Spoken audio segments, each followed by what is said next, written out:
welcome back. Tunin ni ko nga good Friday hi to na. Tuni ki ho he program dim set ding hop ni ko hi hop thuma hong ki hop thuma ki hop ma hen ni ko hi hop thuma ki hop hen ball du hen to cross na pa pa chu ka hen ball du practical la ya chun tuni cross lom ki ball na ho video chu ta hen sim pe du hen ke na ve hote mi ho hong pe ven la ho Jackie te lampi to ki ho lampi chum hen Jackie tu ni kiman cha du dan se pi pi bol dom tu ni kiman cha du dan hi tua he pi zui ding to cross kaput du na cross kaput du pakai asung cross gita put na kalvari rang azo tu jon tua ken bol du thon kan put du hen lang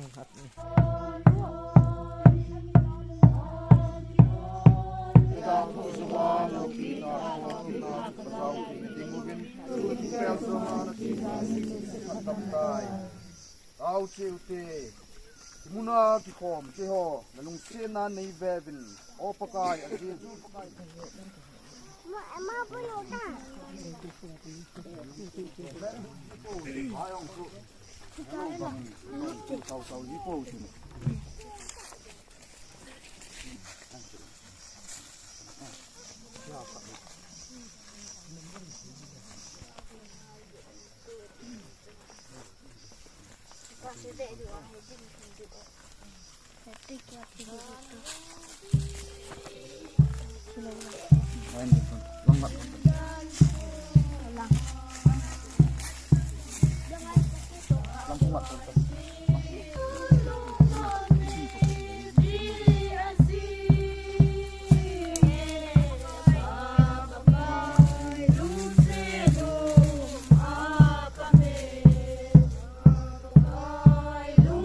pi do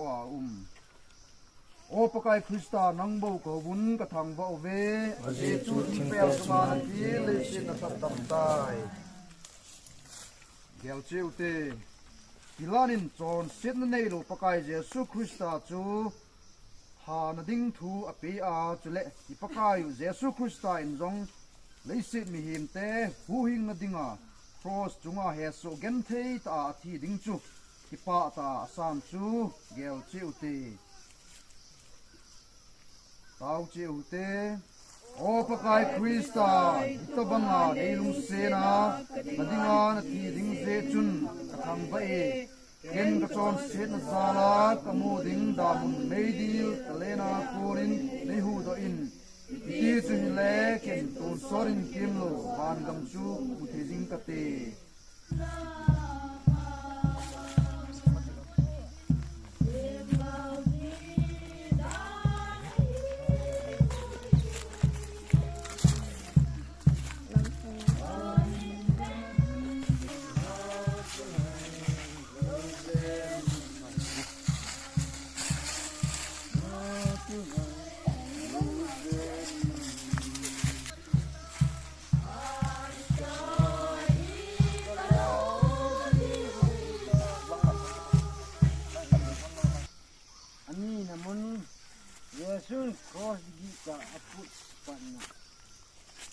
opakai Krista nangbo ko won ka thang wa we ase chu pel kuma thi le sin na phat dam tai so kiteo ichi ni na munna in ibon savin eho son sinna gisa ka thing pe chu je sun lenga put chu ge chi hi pi tao chi hi pi opakai Jesu Kristus sin ho mai lang yo gen te kilo na ding len sia cross chu kaput du nei ki ko pi bin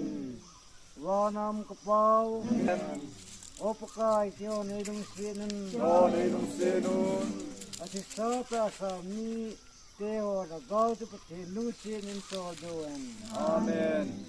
iti Jesu itam nalung iti namo itam panko mata patson kazi sinangi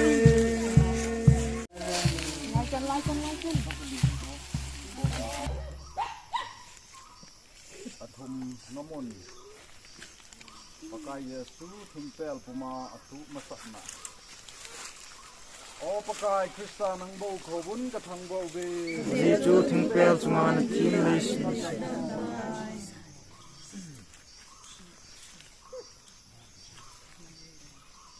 Timun ho sit atan chun aman a ho se thu pon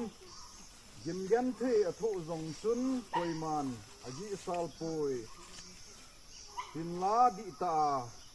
tutan pa khuna ama le ma atipe do in a hi son se na ko na sa ka nga ium wa chon phat na lam zo a hin the na gi gin aman I chon sit nau chu ata asata in cross chunga chun apun ahi ama athu na maha chu nang ho ki thoi dam na a nahi ta ve pakai Jesu na cross gi ta chu apun na he su gen thei ta thu pi chu gel chu hiti tom khat khit chenin Jesu mevela katon sidzeun akos kita sunne ni pakai katon sidzea ka Yesu ka kiton min diko min ong tawe Wana ka ki ho nei lung se nun ati sa ta san mi te ho sagau chu pathin lung se nin chol do hen amen Again be amu panin Yelum set ni manu meri Lumhem kahin akame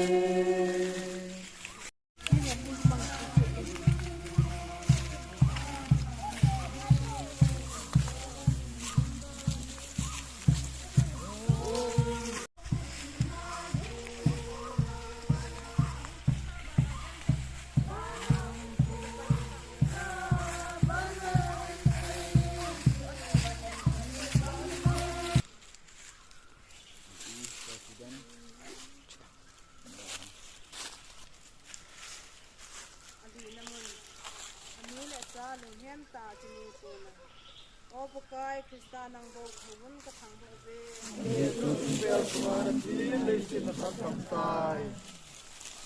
pakai Jesu nanu luhem ta chumi to pisun alung sung chu he so na le lung dim na na dim se ne Jesu na Mary he so gan thei na ho hi ei ho chon se je a hi ti gel ta ute tau che ute o Jesu Mariam Lord seni kati sanjizwa all pino na devi le kati ne mule ni ko pile lusin na irabimovin lungisi kila ta tu ne devin Sipai Maria se nun Hallelujah sa ta san mi te ho thagau chu puthen nung se nen chol do hen Amen Itana lung helna ko a lesunu Koi ham kap lo va di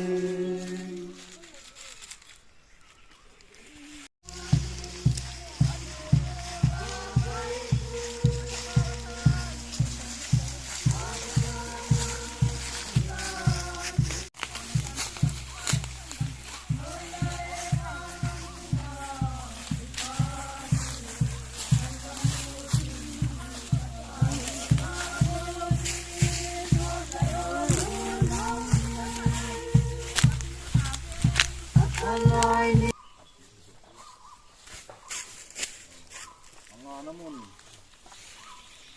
opakai Krista nangbo ko bun ka thangba ube Jesu thingpel chungan tin leis na sakamtai Jesu chu patol be se a ti ti go tha in zami te ho chu alung dong ta ve a Jesu ama ho chu Calvary mola thingpel chunga tha ding a ti ahin lamka thi ding chu ama ho lung tuk a hi poi je chun ama hon sirini simon kiti ni pa khat chu punamin amanun Yesu thimpel aput sa ta ve tau cheu ti o pakai Simon Miloga in Maso in Thimpel su kaputu ding so nehi Azesu ke so se sia ning ibang Yesu gen te na tori dunia ki pan ni ko sungin gen te Yesu do se pakai na mai lu so ni utang te o pakai kyo nei lung se Sata sa mite on rau chu pathin lung se nin sol do hen amen sa nei ta pa Ka anu lai nat na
Asumilta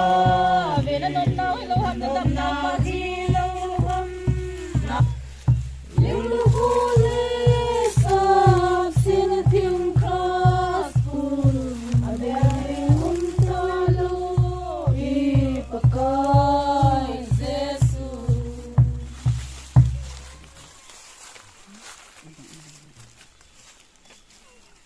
agup namun Veronica kiti numei khanin Jesu mai chang athi pina opakai Krista nangbo ko hukun ka thangbo ve Jesu tung ta chuan ti le sin rom tai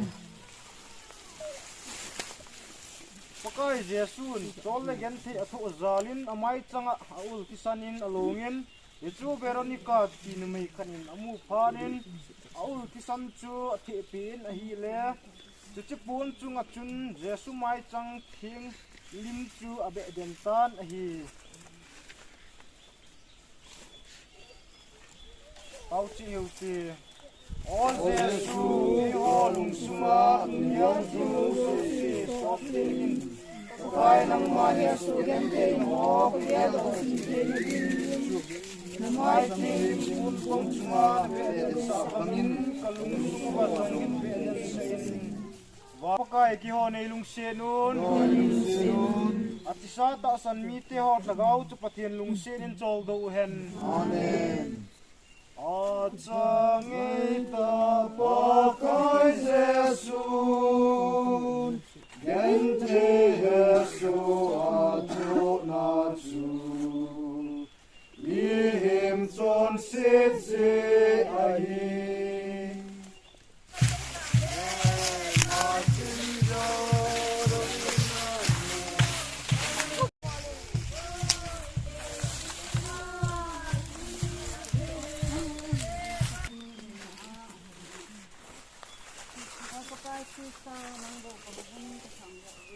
Jesu tung ta chuan ti le sin rom tai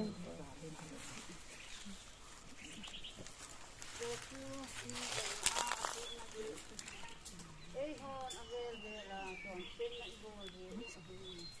Sule pakai Yesu din ve na kama aku ve ama gen thai Yesu na ho chu ati be te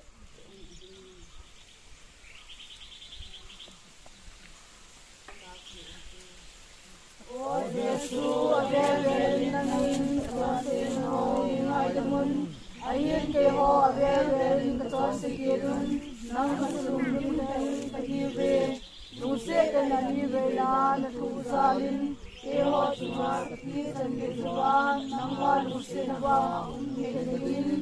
le ka na na din le kin ta ni ma nu ke na din kun ke din phate go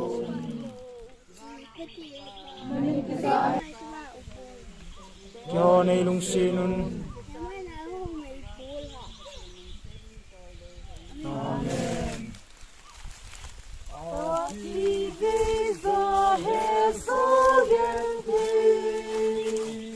alung se chu nung a cha pa lung he min a ve singe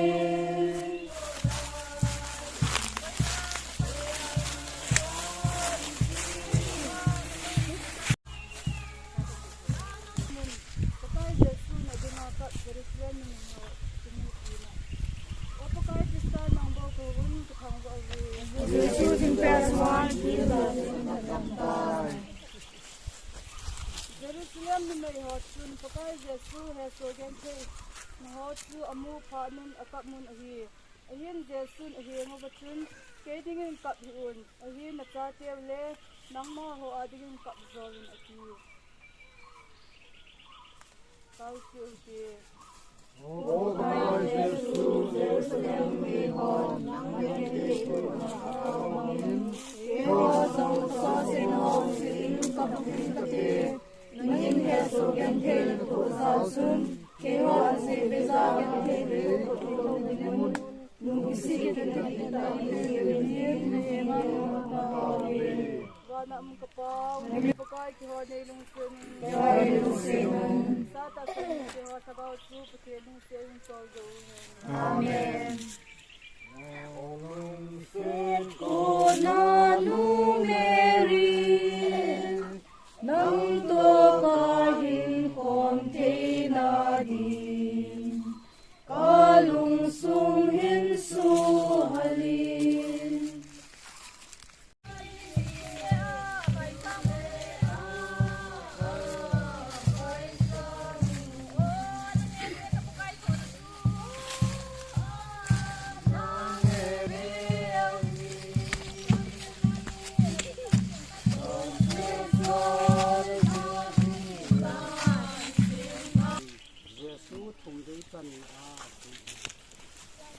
pakai kita nanggo kawin ketang Jesu ding persuan dil sin na dam tai o pakai Jesu thum dei na chana pakai Jesu thum dei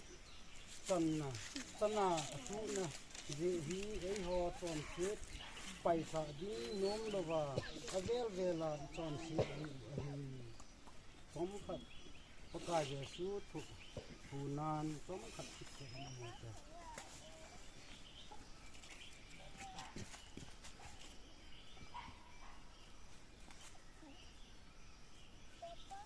tao chi hiu te o Jesu nang nim gen te ka pe ko nun to sin to ye din te te me me lung sin lang si ke ma wi su den o pakai ke ho nei lung sin ki ho nei lung sin sa ta san ni ke ho salang su pa theng lung sin tol do amen Pathin lung sit pen o Krista Kalung sunga hung lut lezin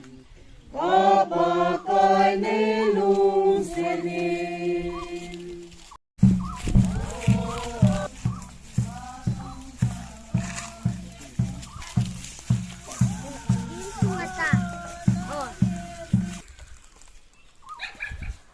som namun Jesu pun si ho aku sun hati na jangan jangan si thằng bao về Jesu me ma ji min si na tam tai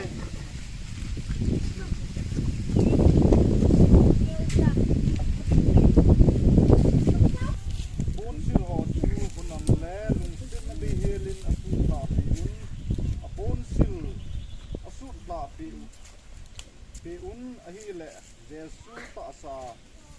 mahapon sil chu ko atika ma na mun ho atun kisun len nai sen ahung su do kinin kiti chun pakai thu na ho chu ati be che na hi pau chi uite O Jesus, trong giờ bé xuất hiện đó về cho xin họ dấu xin bài làm các cái dunia kita hidupalen aman tak ini về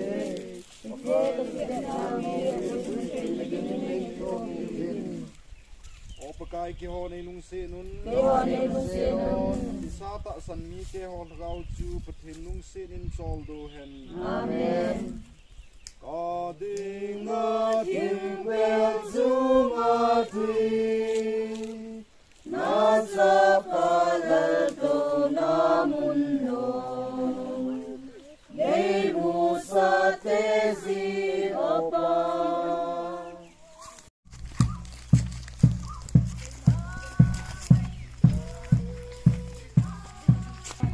Illa to na tanti tuento.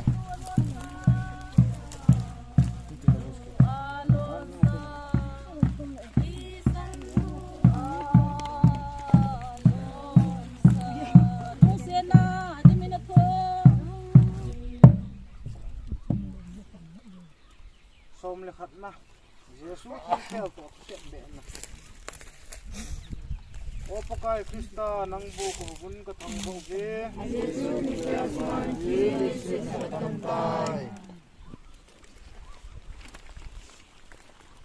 pakai Jesus chu agal ten Calvary mul akut pha nun thikilin akut le ateng chu thing pel to aset be ta ve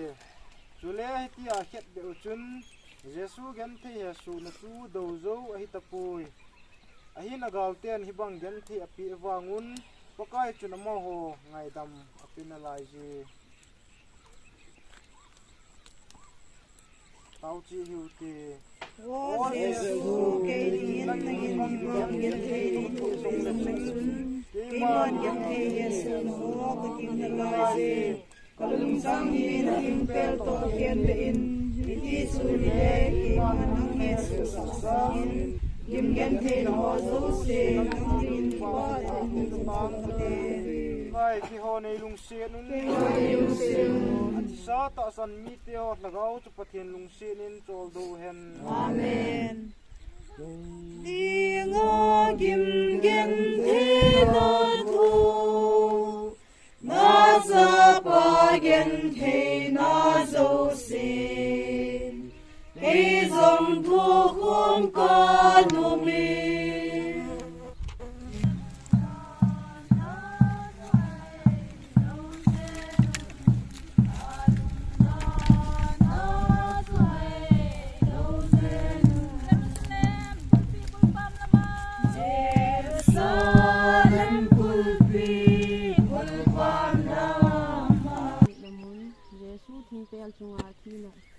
O pakai Krista nang bo ko hubun kathang va uwe Jesus bel zuma ti bisi sabat kai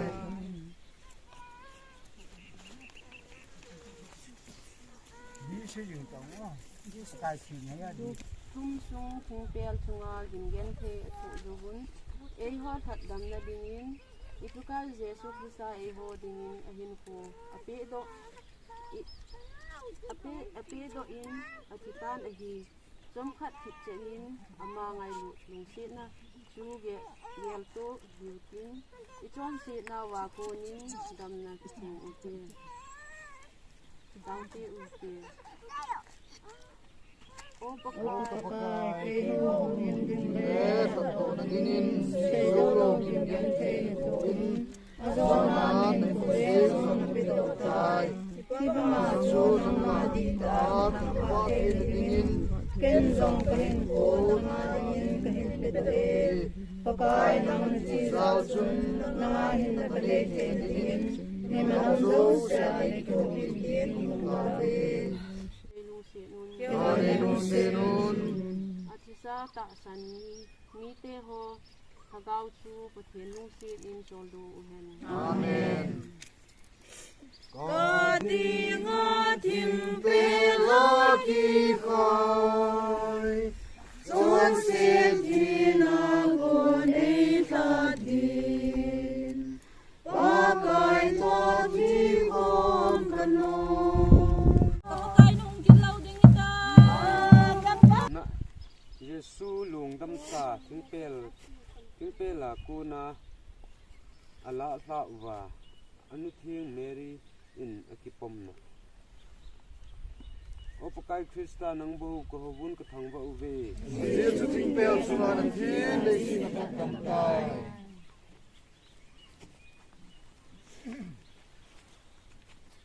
pakai Yesu sei zui te ni Joseph le Nicodemin alung dam sa chu thing pel chunga kunin ala sa tonin achunnu nungai thing Mary phe chunga akoi ton tai chu in Mary in jong angai lu chung nung achapa lung dam sa chu ngai lu ta in akipom tai akipomi tau chi hu te Con thiên Mary sa Jesu Christa ni son sala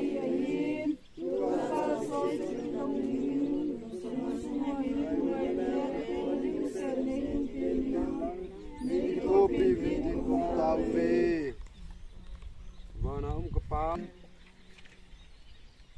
opakai kyo nei lung sinun Kyo lung senun atisata asan mite hor thagau chu pathin lung sin chol du hen Amen pel Chunga sa mang zal kom Yesu gen te thu con bim su có ngày chợt đến kỳ Him ve jing nong e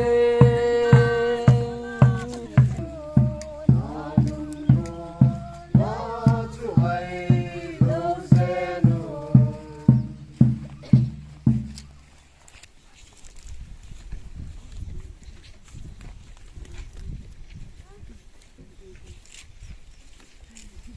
som lelina Yesu long dam sa ki huina o pakai Krista nang bo ko bun ka thang ba ove Jesu ting pel suna na thiên le si na tam tai suin Nicodemus atila zana Yesu henga hong pa chun mer le lung hem ta in akinung le ta bin ahi tau che hi pe Opai naman kia kuna na todo kin pama Kizong tina kuna na tokina nama to tu salam sen kong hedin ante san le lamata sa pe hidia kela san hedin ke ko pitin kawe vana o pakai ke ho nei lung se non Ki ho nei lung sinun ati sata san mi te ho thagau chu pathian lung se nin sol do hen Amen ta sa Ati su patim le